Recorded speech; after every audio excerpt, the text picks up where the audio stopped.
नवरात्रि पर यदि माता दुर्गा का आगमन उनके वाहन सिंह पर नहीं बल्कि हाथी पर होगा तो मान्यता है कि माता दुर्गा का हाथी पर सवार होकर आना बहुत ही शुभ और कल्याणकारी माना जाता है। जीवन सुखमय हो जाता है। भक्ति का भरपूर लाभ भक्तों को मिलता है।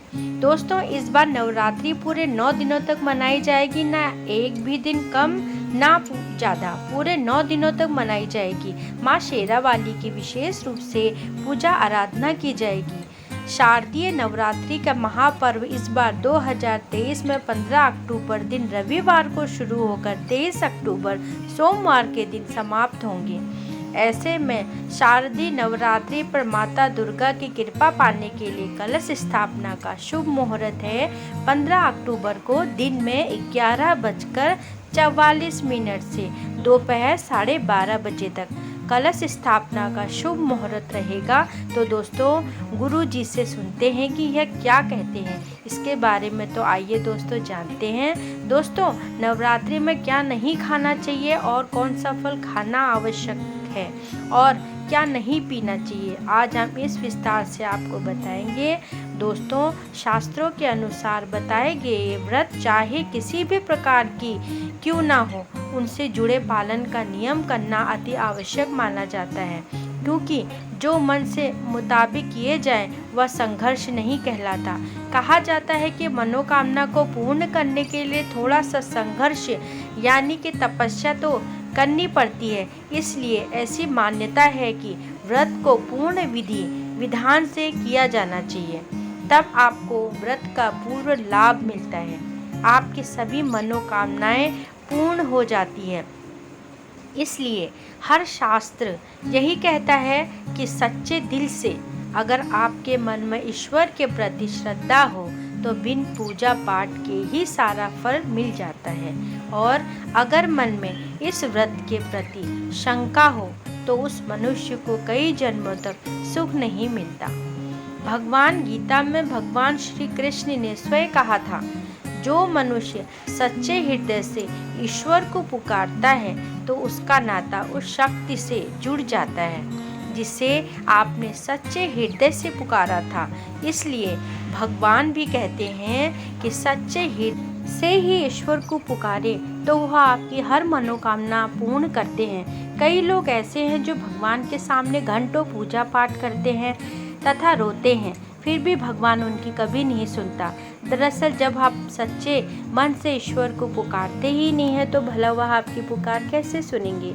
मित्रों, यह तो थी वह बातें जो भक्त और भगवान के बीच की हैं। शुरू करते हैं दोस्तों। नवरात्रि के दिन सेब जरूर खाना चाहिए। शास्त्रों में बताया जाता है कि भगवान के भोग में सेब आदि जरूर अर्पित किया जाता है। अगर आपका व्रत है तो आपको सेब जरूर खाना चाहिए। केला, पपीता, तरबूज और मीठे अंगूर खाने चाहिए। इन फलों से व्रतधारी को शक्ति मिलती है और व्रत संपूर्ण हो जाता है। शास्त्रों में बताया जाता है कि नवरात्रों के दिन में सीताफल जरूर खाना चाहिए। सीताफल खाने से 10 ऐसी बीमारियां हैं जो खत्म हो जाती हैं। माना जाता है कि नवरात्रों के दिनों में सीताफल का घर में प्रवेश होना ही शुभ माना गया है। सीताफल खाने से नवरात्रि का व्रत संपूर्ण हो जाता है, क्योंकि इसमें माता सीता का आशीर्वाद मिला हुआ होता है। नवरात्रि के दौरान इसे जो भी खाता है उसे दुखों का सामना नहीं करना पड़ता। सीताफल आपको जरूर खाना चाहिए दोस्तों। और नवरात्रों में व्रतधारी को डब्बा बंद लस्सी, डिब्बा बंद जूस नहीं पीना चाहिए। उसमें कई केमिकल मिले होते हैं जिसके कारण आपका व्रत टूट सकता है। जब भी आप फलों का जूस पिएं तो याद रखें उसमें नमक नहीं डालें, नहीं तो वह व्रत टूट जाएगा। साथ ही साथ जूस में बर्फ भी नहीं डालना चाहिए। फलों का सादा जूस पीने से व्रत सफल होता है। दोस्तों, नवरात्रि के दौरान सिंगाड़े का आटा या कुट्टू का आटा खाने से पहले यह देख लें कि आटा पुराना नहीं होना चाहिए, क्योंकि पुराने आटे में कीड़े वगैरह पड़ जाते हैं जिसके कारण आपका व्रत टूट सकता है। क्योंकि ये छोटे छोटे कीड़े हमें दिखाई नहीं देते और आपके मुंह तक पहुंच जाते हैं। ऐसा आटा खाना मतलब कीड़े मकोड़ों का मांस खाने के बराबर माना गया है। दोस्तों, नवरात्रि के दौरान आप शाम के समय खाने में दही ले सकते हैं, आलू वगैरह खा सकते हैं, साबूनदाने की टिकिया बनाकर खा सकते हैं, साबूनदाने के और आलू के पापड़ भी खा सकते हैं।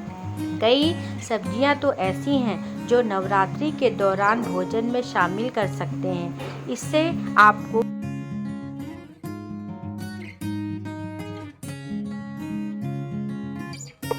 एनर्जी मिलेगी और व्रत सफल हो जाएगा। नवरात्रि के दौरान आप दूध पी सकते हैं जो आपको ताकत देगा। चाय वगैरह भी पी सकते हैं, लेकिन याद रहे उसमें नमक न डालें। एक बात का ध्यान रहे, व्रतधारी को पेट भर खाना यानी कि गले तक भोजन नहीं करना चाहिए, नहीं तो व्रत रखने का कोई भी फायदा नहीं होगा। थोड़ा थोड़ा खा सकती हैं। दोनों नवरात्रि के 9 दिन आदि शक्ति माँ दुर्गा को समर्पित होते हैं। नवरात्रि के 9 दिन माता रानी के 9 अलग अलग स्वरूपों का पूजन किया जाता है।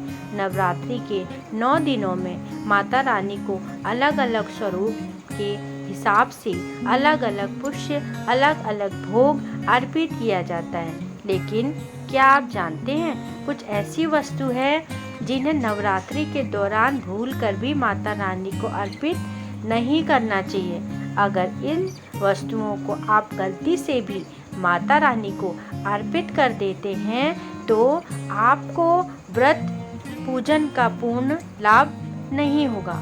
इसलिए माता रानी की कृपा प्राप्त करने के लिए आपको यह जानना अति आवश्यक है कि वह कौन सी ऐसी वस्तु है जो माता रानी के पूजन में भूलकर भी इस्तेमाल नहीं करनी चाहिए।